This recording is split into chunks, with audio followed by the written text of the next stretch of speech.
So now let's see how we can utilize content-aware healing brush tool inside of Adobe Camera RAW.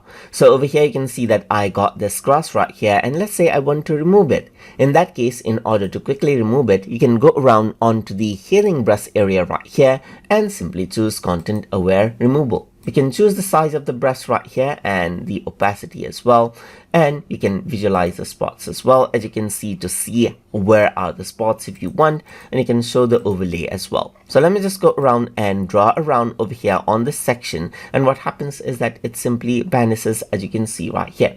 You can show the overlay and you can see how this looks, and you can remove this out right here, just like this, and to get the right result. So you can go around and move this out to the place that you want. So let's just go around and move this, and this is what you have. Similarly, let's say for example I want to remove this spot, so you can go around and click, and that spot will be removed right there as well. So you can go around onto different section, and that is what you have. You can go around and let's say for example remove out this section right here, just like this. You can simply go around, and then you can see that it tries to correct out those errors right here. But since this is automatic, it depends on what it actually takes from the surroundings right here. So the results may not be what you expect.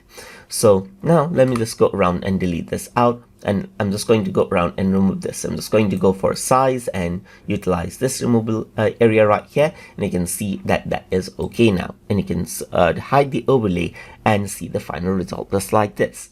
And that is how you can utilize the content-aware healing brush tool inside of Adobe Camera RAW. So hope you guys learned something as always, and as always, please like, comment, share, and subscribe.